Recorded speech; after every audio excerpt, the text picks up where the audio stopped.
Hi, this is Sandra from She's Not Cookin, and you're listening to the Eat Blog Talk podcast.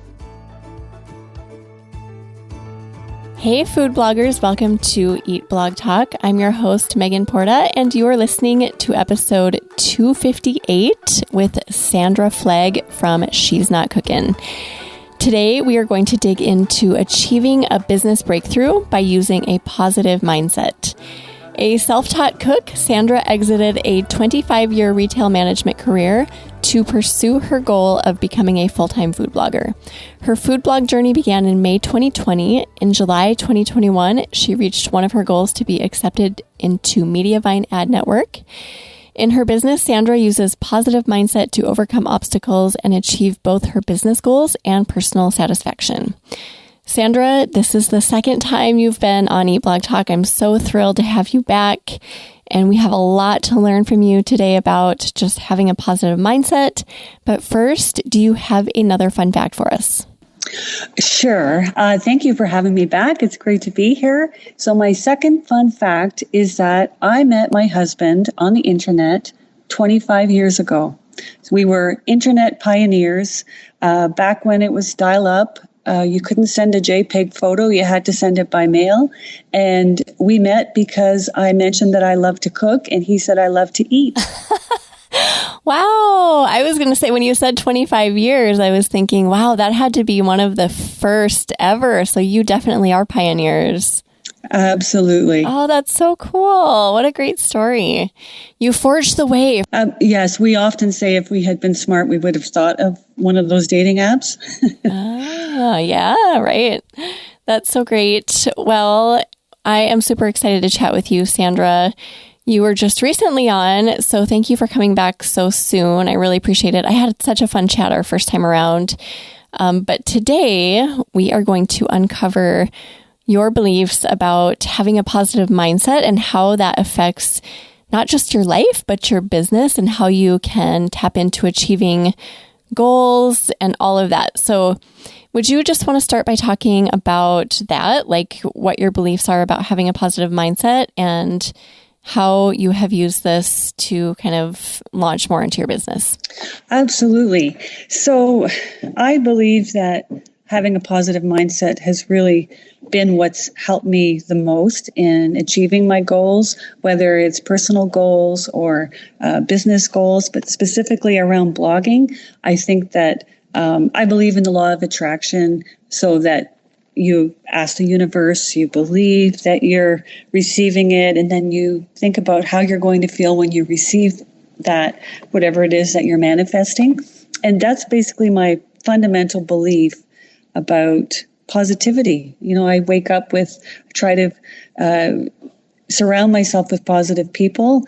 And, if there's something that feels negative, I remove that from my situation. How do you deal with like negative influences that come into your life that you don't have control over? I think the one thing that I've really thought about in the last year, and I think I've been able to really take a step back because I did leave a full-time job that occupied a lot of my mind space and that, the busyness. And when I was able to stop and actually quiet my mind, I realized that a lot of the times it's not really about me. And so not taking it personal and thinking when something happens, sometimes it's not because I've done something specific to make that happen. And I really tapped into my self, what's going on in my subconscious and the thoughts I was having. And I've done some of that work in terms of, I guess healing is the right word for that, and not blaming myself for things. There's so much to ponder here, right? I mean, I literally could talk and think about this all day, and it affects so much of our lives, but this also bleeds over into our business, which is why we're here talking, because this really does affect how we work and how we show up in our jobs and the work that we produce and all of that. I asked you that because that's one struggle that I have. I can control myself so much, but then that is my biggest struggle, is how do I deal with things out of my control? Because I can get quiet with myself and kind of figure out what works for me and get a good flow going in my life. But then I have a really hard time when it comes to like other chaos invading my world. Does that make sense? It does. And I think, I used to always say, out of something negative, something positive will come. And, that can be really difficult. And I've had some deep discussion about people strongly disagreeing with that. But things will happen in life.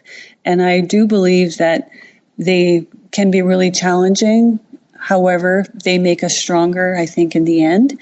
And, my son recently broke his ankle for his first tryout for basketball practice. And, we had, the discussion at the emergency room for 5 hours about, how things happen. And I think it's, it's how we handle them. And I think if we equip ourselves with things to deal with, I know you're right. It is a very deep conversation that can go on forever. But I think, having a support system around you is the first thing. I think finding the group of people, starting, with your family and your friends and what those influences are. And I think things will always happen, especially in food blogging, right? It's constantly changing. That is so true. I love what you said. You kind of touched on just balance, and something I pulled out of what you were talking about is contrast. Like I feel like there's always a contrast, especially if we're working on ourselves, we notice the contrast more. So if I'm feeling like I'm in a really good place with where I'm at with work and I can balance everything well, and then something comes in that just like throws me off, there's such a contrast and I notice it. But I think that's good, right? Like if we're not noticing the contrast, then that probably means that we're in the chaos. There's the personal side of it, and then there's the business side of it. And, things sometimes not everything aligns perfectly. There's maybe challenges in personal relationships and what have you, but your business might be going great. So I think it's being able to balance, absolutely.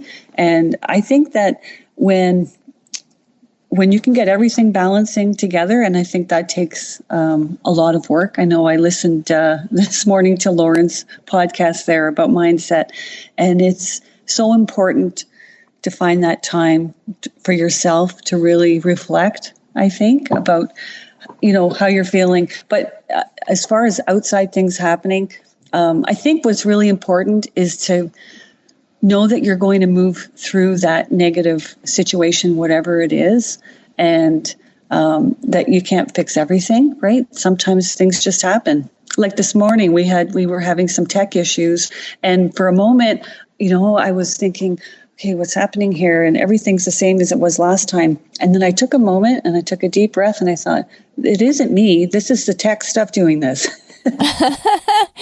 Yes, just to kind of remove yourself, right? Because we can get caught up in the stress of it. And then I feel like once we're in the stress, it's impossible to get out of it. But you do have to kind of remove yourself sometimes. And this relates to everything. So whether we're talking about something in blogging or something in your life, that really is the key, to just kind of step back and see the situation kind of as a big picture. Every time I do that, I can take care of it much more easily, just like you did.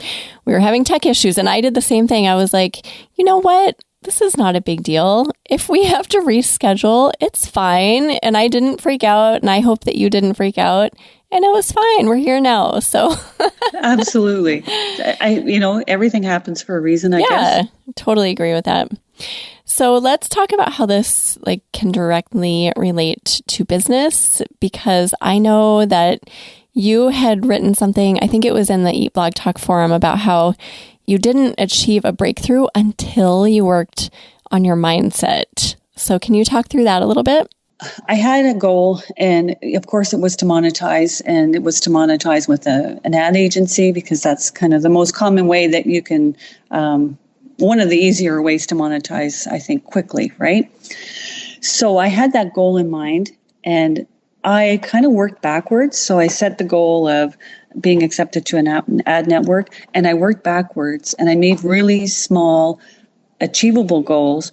And every day I would take time to reflect on, what have I done today, and is it moving me forward? But you can come into roadblocks whenever you're blogging, right? Sometimes you might get the wrong information. I remember reading a great tip about deleting images to increase your page speed, and I deleted a whole bunch of images from my media folder, and I think 20 blog posts, and I might have had 30 at the time, lost images, and I had to go back and redo. And so I think that knowing that those things will happen, I kept a journal, which really helped me a lot. I was able to look back at that when we were talking about having this podcast. And, I definitely felt that there were times where I was up and down, but I started listening to Lauren Runyon's podcast, which I think she just renamed there, but it was Mind Over Blog. And I realized that I had maybe a little bit of imposter syndrome, right? So am I really, am I going to fit in with this group? Is this the right thing for me? Am I good enough to be? Are my recipes good enough? And all of those things that come into your mind. And I really started working on what my subconscious thoughts were. And I spent probably a good week really thinking about it. And one of the things that I wasn't doing enough was taking time to really think about my mindset. And I found, for me, getting out into nature, taking the time to get out and go for a walk every morning, that really helped me. So I think it starts with paying attention to your mindset and working through whether you have a limiting belief, or maybe I don't deserve to be, successful and make a lot of money, that sort of thing. I honestly believe that very thing, Sandra. It all comes back to limiting beliefs. And I think all of us are walking around with limiting beliefs that we don't even know we have. We're not even aware of it. So I think it was super smart for you to just start being aware of what thoughts you're having. What are you saying to yourself, whether it's out loud or in your head? And once we do that, it's kind of alarming, I think. When I started doing it too, I was like, oh, wow, I'm saying that. And we say things on repeat to ourselves all the time. And it's usually negative, unfortunately. So once we're aware, step one, I think, would be like getting quiet with yourself. So whether that's, like you said, getting out in nature and walking, or maybe it's meditating for 10 minutes in the morning, whatever it is, get quiet, notice what you're saying to yourself, and then start rewriting those beliefs. So if it's something like, I'm not worthy, I don't deserve this, who do I think I am? Those are things that you need to rewrite. And once you start like re-scripting that, you can change your life. You can change not just your life, but the way you show up in your business and the way that things come to you, and money and opportunities and all of that stuff can change. What other ways can you think of to get quiet? So you mentioned your walk, meditation. What else? I think what's really important is that you have to find what works for you. For some people, it's maybe having a hot bath, or it might be just sitting, and sometimes I like to just zone out and I'll watch Netflix for a couple of hours when I feel like I just need to unplug from all the other stuff. And I think that you have to find what works for you. And sometimes it's hobbies, right? It could be someone has a hobby like a craft or painting or that type of thing that can, or maybe just like I find that walking and listening to a podcast can be very, even though it's not really quiet time, but it's just getting away from all your thoughts. So even losing yourself in creativity, doing something creative that inspires you and kind of allows you to disconnect from that thinking, that constant track that's going on and on constantly, anything that can release you from that, basically. And yeah, absolutely. And I think one thing that really helped me was that I tried to picture myself in 5 years. And so what does that look like? Very specifically. Obviously, by then, I would be hopefully monetized by then on an ad network and all of those things. And what does it look like in my day-to-day? What does it look like perhaps financially? how does it feel? Am I still in the same space?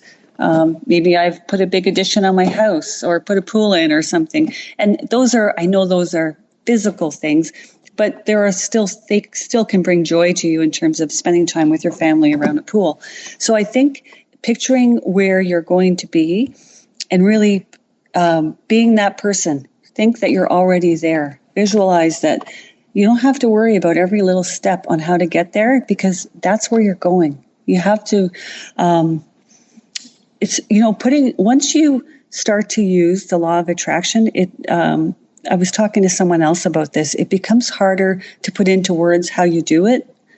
But you just really have to believe that you have whatever it is you want already, that it's there. I feel like anytime you can tap into emotion, that is only going to fast forward everything for you, everything that you want in your life, that is going to fast forward it. So if you can picture yourself by a pool and surrounded by the people you love, that is going to make you feel good. It's going to fill you up. And that is a good thing.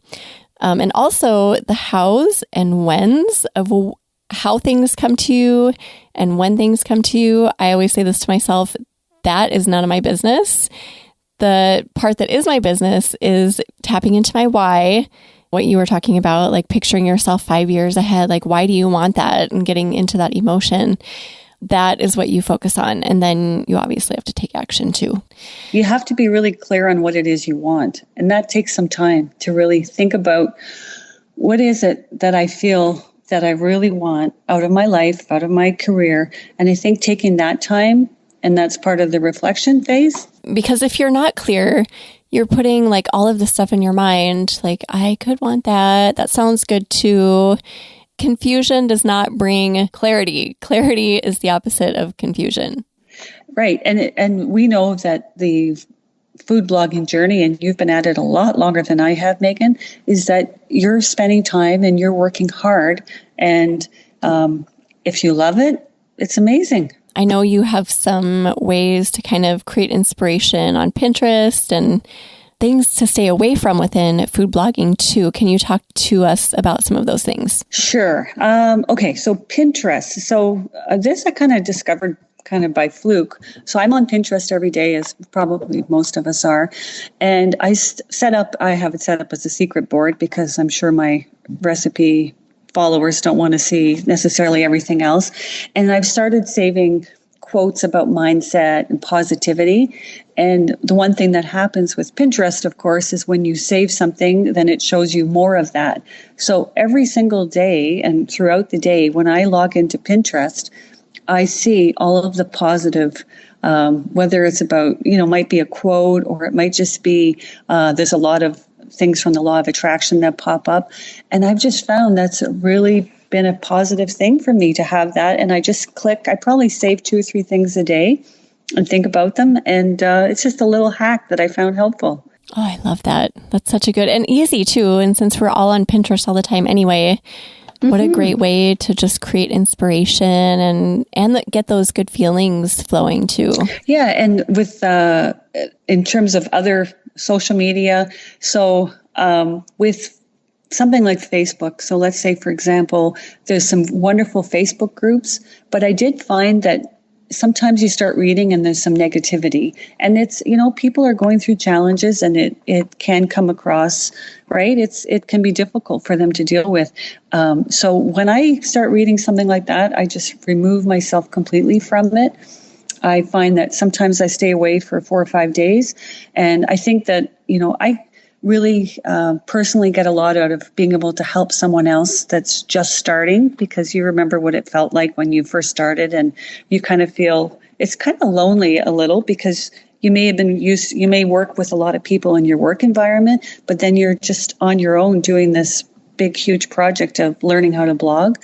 So staying away from negativity in groups and anything. So, there's always comparison-itis, I call it, especially when you're starting. You have an idea of, there might be someone you look up to, or you might sometimes think, well, everybody else is way ahead. And so unfollowing anybody on whether it's, want to say Instagram, or, if you're having bad feelings because you feel, well, oh, my photography is not as good, or whatever it is you're doing, then unfollow those people for a period of time.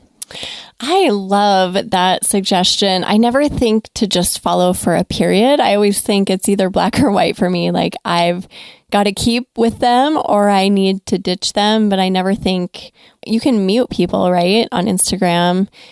Food bloggers, I feel like overall are such a positive, encouraging, supportive, awesome bunch of people. But anytime you have thousands of people together, no matter how positive they are, you are going to find negativity.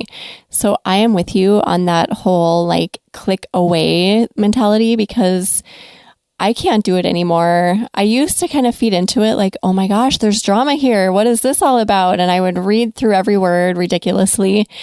But now I just feel like I don't have time for this.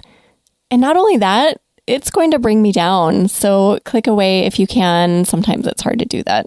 Right? Well, it can be sometimes. But I think those are just little things. And I think the other thing that's so important is to find a blogging buddy. Try to reach out and network.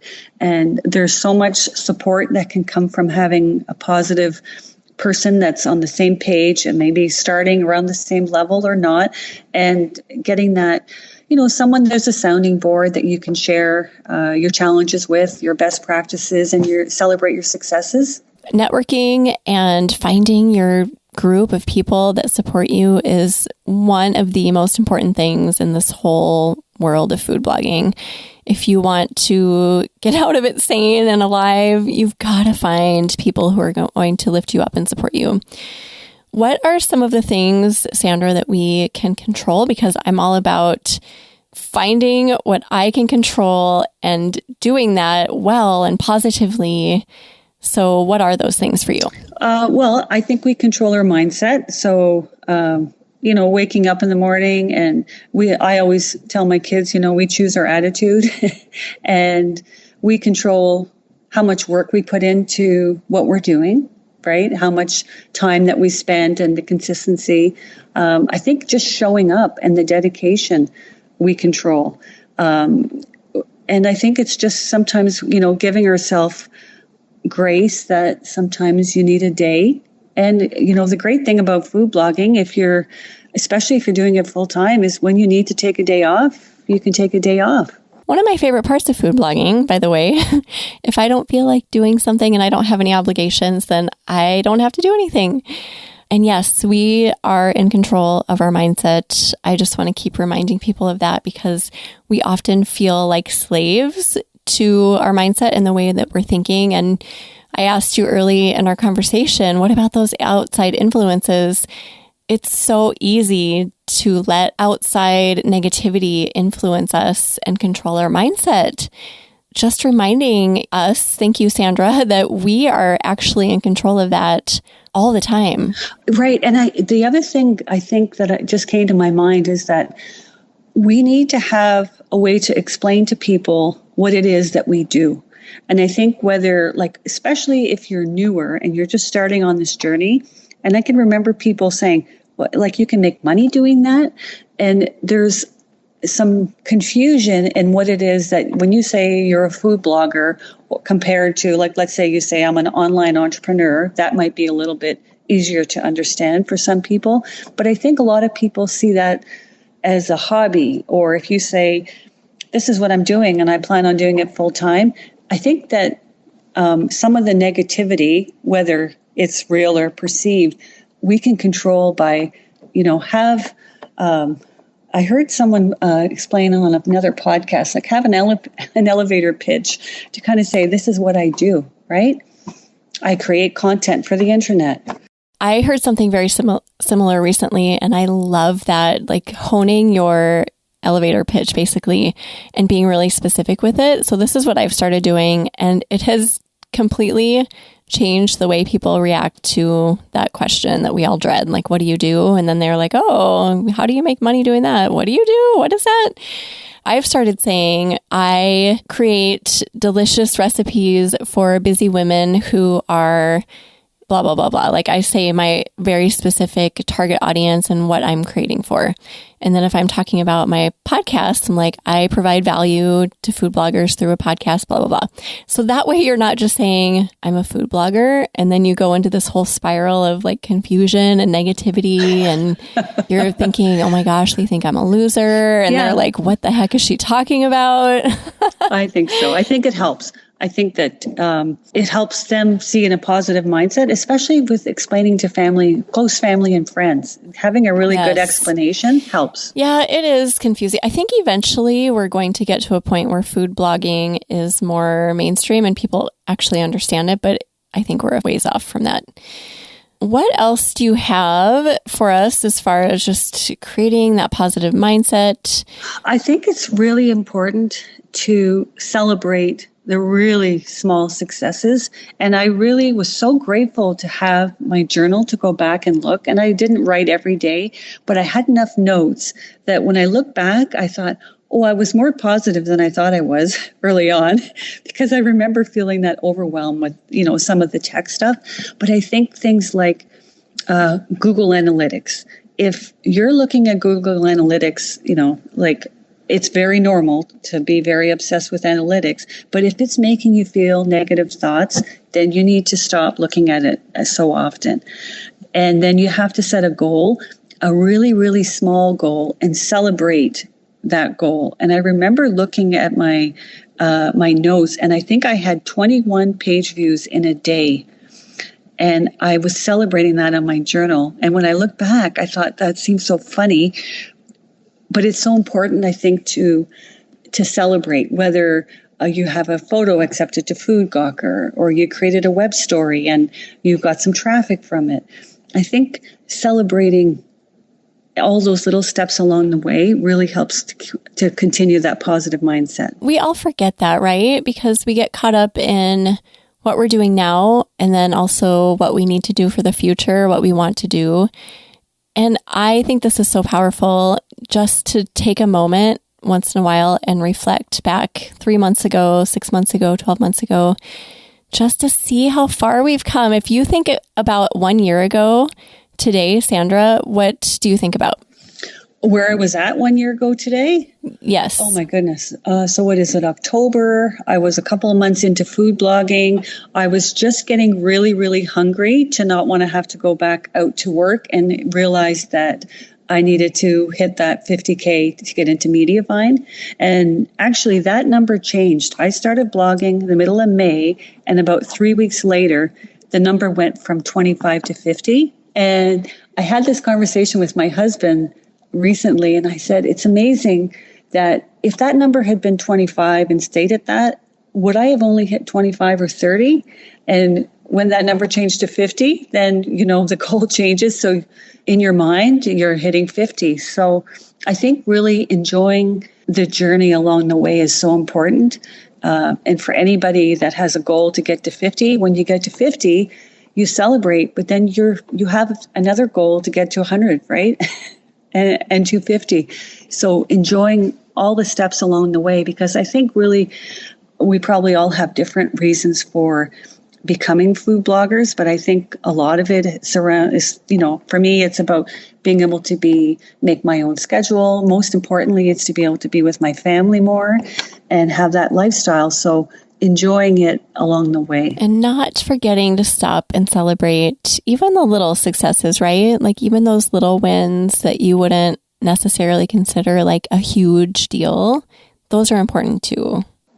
I think so. And I think that because we have so many different tenured food bloggers in some of our different forums and spaces, it's very different for someone that's been a food blogger for 6 months or for 6 years. And so I think that's where the networking piece is important too, is being able to surround yourself with people from all different tenures and pull what you can from everybody and get the support that you can. I think that's been really, really important for me.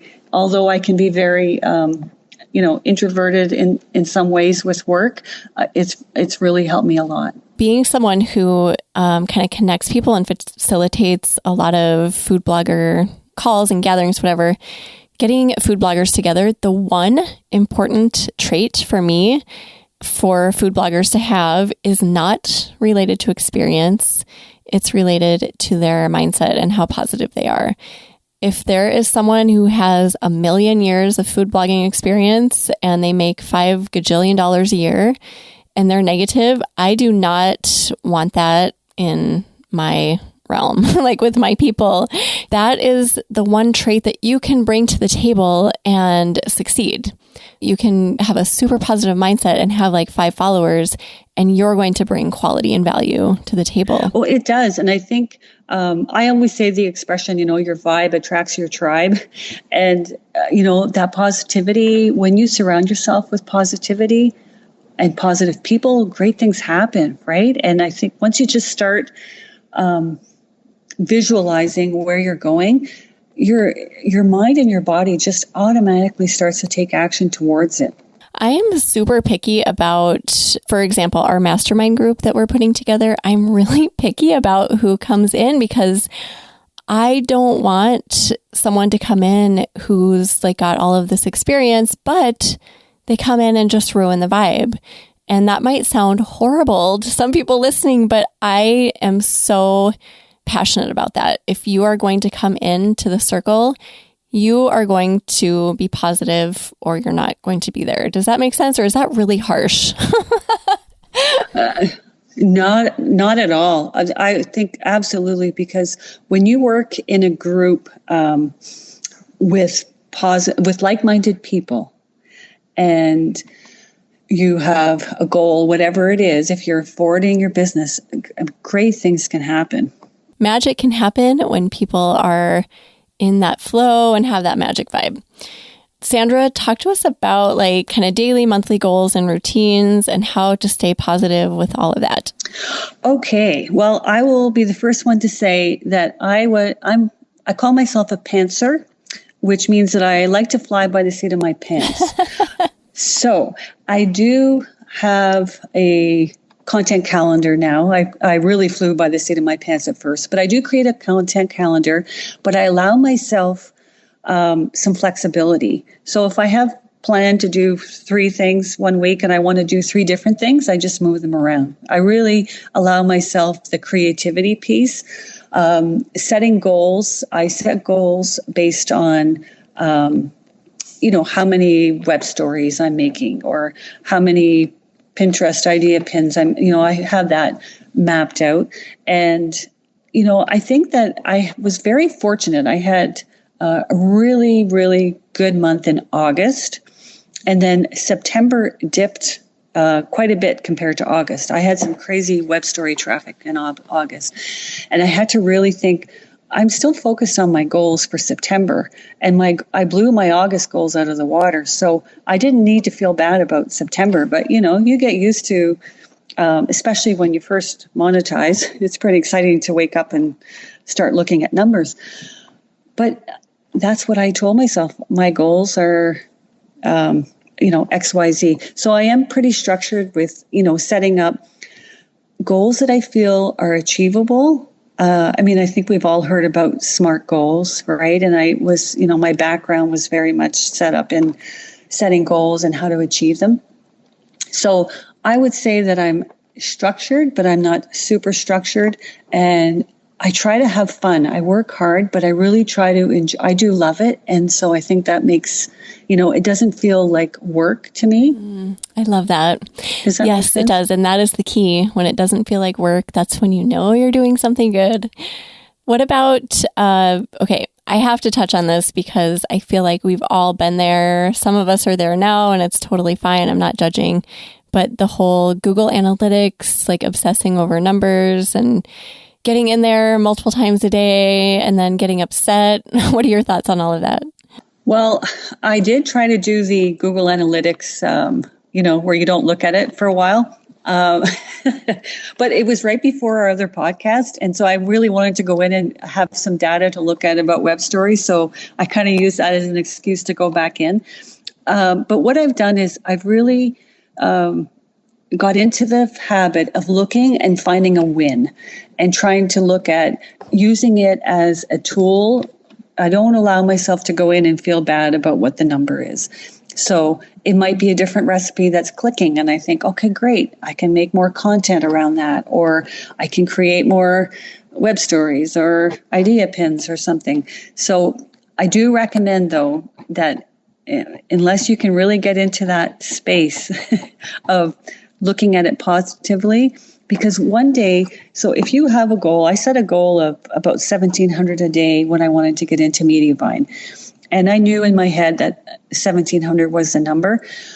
But some days I hit 4,000 and other days I hit 1,200. So sometimes if you break your goals down by day and look at analytics too much, it can be a negative thing. My recommendation is, well, I shouldn't say, because I'm going to say, look at them once a day. And sometimes I pop in there, 10 times a day. But I think it's about using the data to really find what's working, and it can be a positive thing. But don't get hung up on in the moment. You have to picture where you're going and not so much the number. And maybe just taking note of how you feel when you're in there, right, Sandra? So if you're feeling icky, then maybe click out. If you're feeling like, ooh, I'm not in here to look at numbers, but I really want to research, how my Halloween posts are doing or whatever, then that could be a positive thing. Definitely. But it is, we measure, I guess, our success daily based on what that number is. But there's other things, right? There's other things that are really more important at the end of the day. And I think always questioning what we're doing, is it adding value to our business? And, it's not fun when you look at your analytics and you're at half the number that you thought you were supposed to be, because 2 hours later, someone can share something on Facebook and you'll have something go viral.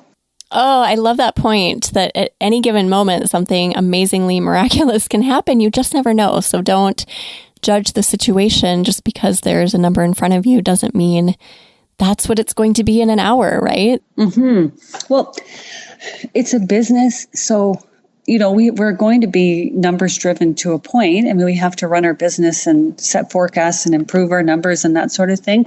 But if you have to find a way to have some joy in it, so celebrate what's in there. Oh, that's so good. I wish we could go on and on. I really do, because I love this topic so very much. And you and I definitely align on this. So let's kind of recap. Do you want to help me? So I just want to go through some things that we've chatted about. Mindset is everything. If you guys want to dig into your business in a new way that's really powerful and that allows you to have new opportunities and more money and more traffic and all of the good things that you want, you've got to get a handle on your mindset first and foremost. So ways to do that: get quiet, as Sandra suggested, get out in nature, journal like she did. And you said that you actually wrote through some really cool things through journaling. So that might be a great way to get started. Meditation, noting your self-talk, just noticing those beliefs you have about yourself and what you say to yourself, and trying to rewrite that script. And once you do, then you start noticing, right, Sandra? Like, you'll notice the negativity and then you can ward it off a little bit better. Absolutely. I think, getting really clear about what it is that you want is the first step. Listening to that self-talk and really working on turning that around, and really, that really will help build your confidence. And find a blogging buddy or 2 or 3 that can really help with your positivity. I think this will be a really inspiring episode to listen to. Thank you, Sandra, so much for everything today. For the second episode, I loved it. Even though we started off with a few technical difficulties, I think it turned out really well. Well, thank you. Thanks so much for having me. I have to say, Megan, that when I discovered your podcast early on, you always talked about mindset and positivity. And it really had an impact on me. So I thank you for that. And I can remember there were days where I was struggling with things. And I mean, I've listened to every single episode and got so much. So, I mean, it's an honor to be here. So thank you for having me back. Oh my gosh. Thank you. That made me feel so good. I sometimes wonder if my mindset talk gets heard because I know a lot of people just want to get to the juice, like the SEO and like, how do I crush Pinterest? And so I wonder if that message is being heard. So that means so much to me. Thank you for sharing that. We will put together a show notes page for you, Sandra, just like we did before. So if anyone wants to peek at those, you can go to eatblogtalk.com/she's not cookin' 2. Tell everyone where they can find you online, Sandra. You can find me at she'snotcookin.com. I have a contact page there. You can find me on Instagram at She's Not Cookin, Pinterest, Facebook. Everything's under She's Not Cookin. Awesome. Well, thank you again for being here, Sandra. And thank you so much for listening today, food bloggers. I will see you next time. We're glad you could join us on this episode of Eat Blog Talk. For more resources based on today's discussion, as well as show notes and an opportunity to be on a future episode of the show, be sure to head to eatblogtalk.com. If you feel that hunger for information, we'll be here to feed you on Eat Blog Talk.